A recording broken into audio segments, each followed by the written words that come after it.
का मामले को लगातार कहीं न कहीं सरकार अनसुना करती है। हमारे साथ एक सिक्किम के लोग जुड़े हुए, उनसे बात करते हैं। युवा पीढ़ी है, क्या मामला है जो आप लोग आपको यहाँ आना पड़ा, क्या रीज़न है?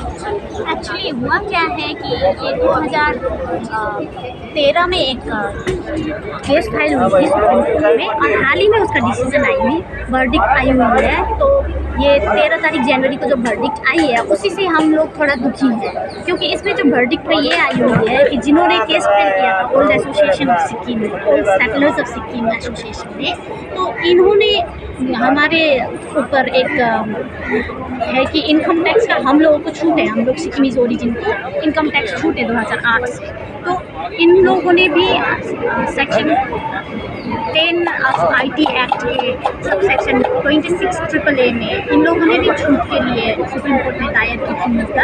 तो इन लोगों ने इसके तहत हम लोगों को एक ऐसा कुछ किया कि हम लोग का जैसा ही छूट मिलना चाहिए, act with the Sikkim subject इस टाइप का छूट होना चाहिए विदाउट एनी डिस्टिंक्शन कि वो लोग और हम लोगों में okay it's good if Supreme Court will provide it, we have nothing to object on it.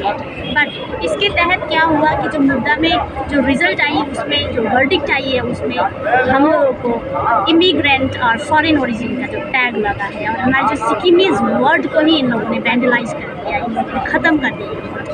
तो इससे हम लोग काफ़ी हम लोग को जज्बा को लगी है, क्योंकि हम लोग ये मैन लैंड में इंडिया में 1975 में जब मर्ज हुए हम लोग, तब हम लोग 36 अमेंडमेंट के तहत 22वां राज्य बने हैं सिक्किम इंडियन यूनियन का।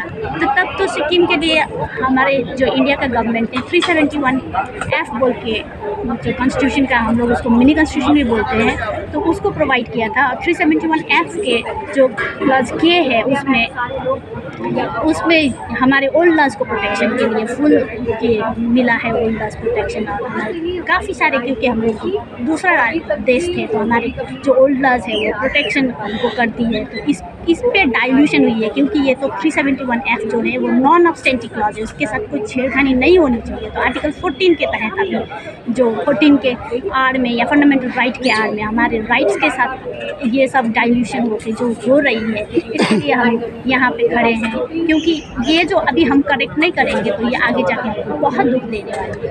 हमारे जो यहाँ के भाइयों हैं जो गोरखा रेजिमेंट के, वो हमारे सरहद में लहूलुहान हो रहे हैं, लेकिन इसके बदले हम लोग को इमिग्रेंट का अगर टैग लगता है, विदेशियों का टैग लगता है, तो भारी दुख लगती है, इसमें दिल दुखता है। इसलिए ये वर्ड को रद्द किया जाए बोल के सुप्रीम कोर्ट में हाल ही में याचिका दायर हुई है। सुप्रीम कोर्ट के जो जज ने जो बयान करा है, उस बयान को लेकर जो लगातार देखते हैं सरकार पे जो रहता है, जो सरकार के जो बॉर्डर होते हैं, उस बॉर्डर पे अक्सर देखा जाता है जो सिक्किम के लोग भी होते हैं, नेपाल के लोग भी होते हैं, जो भारत की सुरक्षा करने के लिए लड़ाई करते हैं। तो इस चीज़ को लेकर ऐसा विवाद क्यों हो रहा है? एक्चुअली ये क्या है, हम लोग नेपाली स्पीकिंग पीपल है, लेकिन हम लोग अगर जाति है तो हम लोग गोरखा है वहाँ पे, और हम ही लोग नहीं, वहाँ पे भूटिया, लेप्चा और नेपाली स्पीकिंग गोरखा कम्युनिटी रहते हैं। तो हम 3 लोग अच्छे से खुशी से रह रहे हैं, और यहाँ हमारे साथ ओल्ड सेटलर्स जो है वो लोग भी रह रहे हैं। तो अभी ओल्ड सेटलर्स ने केस फाइल किया है, तो इसमें जो सुप्रीम कोर्ट ने जो वर्डिक्ट दिया है उसको हम यहाँ से अपोज कर रहे हैं, क्योंकि उस वर्डिक्ट में हमें इमिग्रेंट और फॉरेनर्स का जो टैग मिला है उससे हम लोग काफ़ी मतलब उससे अभी स्टेट में भी एक टाइप का अराजकता फैली हुई है, एक टाइप का अनरेस्ट हुआ है। क्या लगता है जो चीज़ें हैं, जो चीफ जस्टिस को इस चीज़ को बयानबाजी करने का आदेश दिया जाता है या ऊपर सरकार का दबाव बनाने का? ये तो मैं आंसर नहीं कर सकूँगी, क्योंकि ये तो कोर्ट से, सर्वोच्च न्यायालय से तो बड़ा तो सरकार भी नहीं है, इसलिए ये तो सर्वोच्च न्यायालय का अपना ये है कि बयान है। और इस पे हाँ, रिव्यू पिटिशन के तहत इस पे थोड़ा सा करेक्शन होके हमारा ये जो दाग लगा हुआ है वो सुधर के आएगा बोल के हम पूर्ण विश्वस्त है। तो आज दिल्ली के जंतर मंतर पर हो तो सरकार से क्या मांगे रहेगी आपकी? हमारी सरकार से यही मांगे हैं कि हमको, जैसे कि राह चलता हुआ आदमी भी हम लोग को फॉरेनर, नेपाली ये सब बोलता है, और हमको इतना बड़ा सर्वोच्च न्यायालय भी हमको फॉरेनर, इमिग्रेंट बोल रहा है। तो आप कुछ कीजिए, आप सरकार में हैं, आप हमारे लिए मदद कीजिए, क्योंकि हमने तो कभी ऐसा नहीं किया। हमारे जो सरहद में लड़ते हैं उन जवानों ने लहूलुहान